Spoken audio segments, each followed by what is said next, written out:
မင်္ဂလာပါ channel လေးမှာပြန်လည်ကြိုဆိုလိုက်ပါတယ်ဒီကနေ့တင်ဆက်ပေးမယ့်သတင်းကတော့မင်းကင်းမှာ CDM ဆရာဝန်အမျိုးသမီးတဦးကိုပါလာဖအဖွဲ့ကအကြမ်းဖက်ဖမ်းဆီးဆိုတဲ့သတင်းပဲဖြစ်ပါတယ်ဒီသတင်းကို MVR မှာတင်ဆက်ပေးထားပါတယ်စကိုင်းတိုင်းကလေးခရိုင်မင်းကင်းမြို့နယ်မှာ CDM ဆရာဝန်တဦးဖြစ်တဲ့ဒေါက်တာဒေါ်ခင်သူလွင်ကိုနိုဝင်ဘာလ30ရက်နေ့မှာမင်းကင်းမြို့နယ်ပြည်သူ့လုံခြုံရေးအဖွဲ့ကအကြမ်းဖက်ဖမ်းဆီးခဲ့တယ်လို့မြို့ခံတွေကပြောကြားထားပါတယ်။ဒေါက်တာဒေါ်ခင်သူလွင်ဟာမင်းကင်းမြို့နယ်စေယုံမှာတာဝန်ထမ်းဆောင်နေသူဖြစ်ပြီးစေအုပ်စုအာနာသိမ့်ပြီးနောက်အကြမ်းမဖက်အာနာဖီဆန်ရေးအနေနဲ့စီဒီယာဝင်သားသူတယောက်ဖြစ်တယ်လို့ဆိုထားပါတယ်။အာနာသိမ့်ပြီးနောက်ပြည်သူ့အုပ်ချုပ်ရေးမှာပြီးခဲ့တဲ့2024ခုနှစ်အထိတာဝန်ထမ်းဆောင်ခဲ့ပြီးနောက်ဒဏ်ရာရပြည်သူတွေကိုစေဝါကုသမှုဆက်လက်လှုပ်ဆောင်နေတာဖြစ်ပါတယ်။လက်ရှိမှာလည်းမင်းကင်းမြို့နယ်အတွင်းကပြည်သူတွေရဲ့ဒေါ်လာရေးအဖွဲ့တွေကိုစေဝါအထောက်ပံ့နေတဲ့စေကျန်းမာရေးစောင့်ရှောက်မှုတွေပေးနေဆဲဖြစ်တယ်လို့ဒေါက်တာ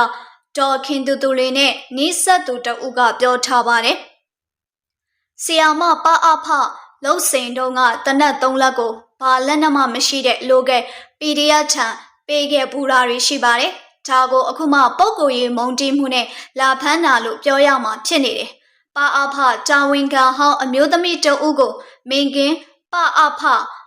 ပခေါင်းဆောင်နဲ့ဒုခေါင်းဆောင်2ဦးရဲ့အမိန့်နဲ့မင်းကင်းပလာဖကဖမ်းသွားတာပါ။အခုထိဘယ်ကိုဖမ်းသွားတယ်လဲဆိုတာမသိရသေးပါဘူး။ဖမ်းတဲ့အခါမှာလဲလူကုန်တိတ်ခအရာဥပဒေနဲ့အညီမဖမ်းပဲ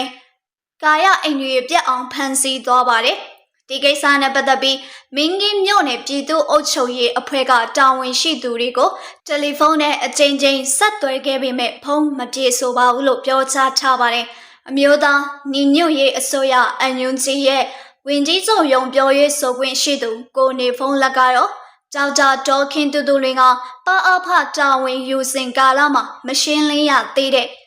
တပ်ဖွဲ့ဆိုင်ရာကိစ္စတွေကြောင့်ဥပဒေနဲ့အညီဖမ်းဆီးလိုက်တာဖြစ်တယ်လို့ပြောကြားထားပါတယ်။ဒေါ်ခင်သူလင်းဟာပအဖတာဝန်ယူခဲ့စဉ်ကပကဖစီကနေငားရန်ချတဲ့တနက်ပြန်မပေးတဲ့ကိစ္စအခွန်ခွဲတန်းတွေကိုပေးသွင်းခြင်းမရှိတဲ့ကိစ္စတွေနဲ့အမှုဖွင့်တိုင်ကြားခံရတာတွေရှိတဲ့အတွက်မင်းကင်းမျိုးနဲ့ပါလာဖအမှုစိတ်နဲ့အဖွဲ့ကလုံထုံးလုံနည်းနဲ့အညီဖမ်းဆီးခဲ့တာဖြစ်ပါတယ်လို့ပြောကြားထားပါတယ်။ဒေါက်တာဒေါ်ခင်သူလင်းဟာအထွေထွေယောဂကိုဆရာဝန်တဦးဖြစ်ပြီးခဲ့တဲ့2016ခုနှစ်ထဲကမင်းငင်းမြို့နယ်ပြည်သူ့ဆေးရုံမှာဆေးရုံအဖြစ်တာဝန်ထမ်းဆောင်ခဲ့သူဖြစ်ပါတယ်။လက်တလုံးမှာလည်းဒေါက်တာဒေါ်ခင်သူလင်းဖမ်းဆီးခံရမှုနဲ့ပတ်သက်ပြီးမင်းငင်းဒေသခံတွေကြားမှာမကျေနပ်မှုတွေရှိနေတယ်လို့အမြန်ဆုံးပြန်လှုပ်ပေးဖို့ကိုလည်းမျှော်လင့်နေကြရလို့မြို့ခံတွေကပြောကြားထားပါတယ်။ပြီးခဲ့တဲ့ရက်ပိုင်းကလည်းမင်းငင်းမြို့နယ်အတွင်းကလောင်ပြည့်ရွှေမောစီမံကိန်းနဲ့ပတ်သက်ပြီးကန့်ကွက်ဆန္ဒပြခဲ့ကြတဲ့ဒေသခံတွေထဲကဆန္ဒပြသူ3ဦးကိုတော်လိုင်းရေးတပ်ဖွဲ့တွေကဖမ်းဆီးပြီးနောက်ဒီနေ့အထိပြန်မလွတ်သေးဘူးလို့ဆိုထားပါတယ်။ချင်းနဲ့တော့ပြောထားပြီးသားနော်။ချင်းနဲ့တော့ပြောထားပြီးသားနော်။လာကြလား။လာလိုက်လား။လာလိုက်လား။လာလိုက်။လာလိုက်။မေတ္တာရပ်ခံနော်မသိတဲ့လူမုံလို့မို့ဆရာမကြီးကိုမေတ္တာရပ်ခံတာနော်မသိတဲ့လူလည်းမဟုတ်ဘူးမသိဘူးများတော့မသိဘူးအောင်နေပြန်ဆရာမကြီးကိုကျွန်တော်တို့သိတယ်နော်အားကြောင့်မို့ဆရာမကြီးကိုမေတ္တာရပ်ခံတာချင်းနဲ့တော့ပြောနေနော်ချင်းနဲ့တော့ပြောနေနော်ဆရာမကြီးအဲ့လိုပြောနေနော်ချင်းနဲ့ပြောနေနော်ဆရာမကြီးကျွန်တော်ကအကောင်းမှန်ပြောပြီးကျင့်ထုတ်ဥပဒေနဲ့ညီဆရာမကြီးဒီတော့ကျင့်ထုတ်ဥပဒေနဲ့ပါဖားတော့လဲဆောင်တော့မလိမ့်ဆောင်ငါ့ကိုသွားပြခိုင်းတယ်နော်ကျွန်တော်လည်းဒီလိုလေးအားကျွန်တော်လာမပြောနဲ့အခုကျွန်တော်ပြောအဲ့အမှုကျွန်တော်ပြောနေတာကြည့်နော်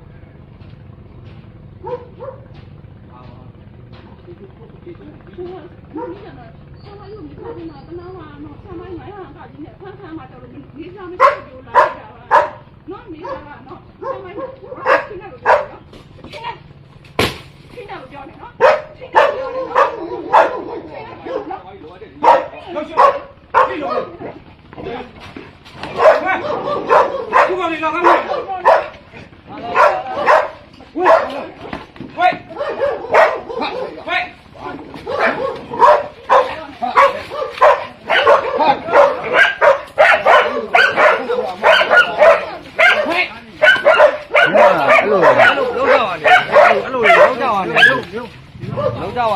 ကြားတယ်အဲ့မှာဟုတ်တော့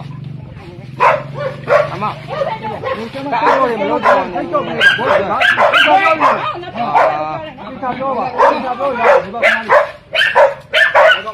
ဏလေးဟဲ့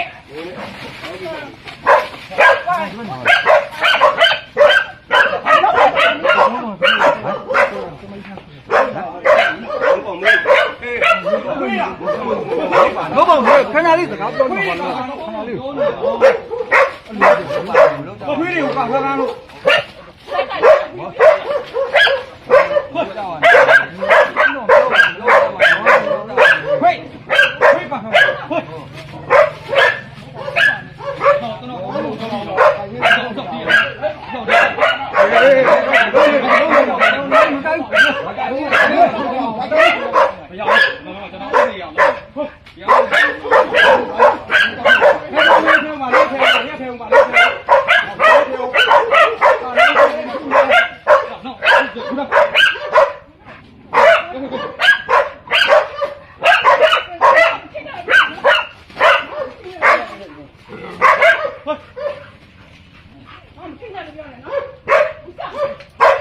ဦးလေးခဲနေချင်းနော်ဦးလေးခဲလို့ပြောတာကိုအုတ်ချုပ်ရေးအနေနဲ့ဒါရရမှာရှိတယ်အနေနဲ့ပြောတာဟုတ်တယ်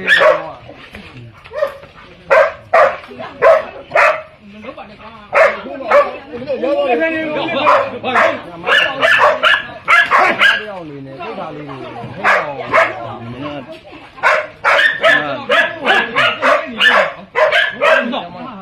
ကထုံးမညီတော့နော်ကျွန်တော်အဲ့ဒီနေတော့တော့ရှိဘူးရှိဘူးလေဟဲ့ရှိဘူးလေမလုပ်နဲ့နော်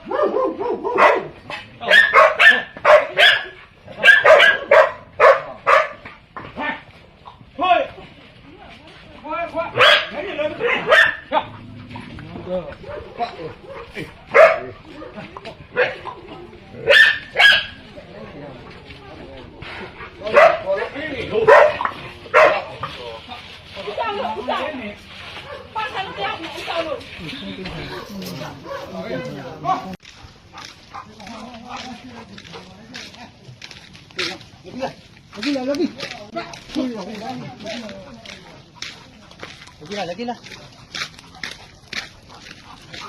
Ah, besar berapa? Lagi lah lagi. Lagi lah lagi.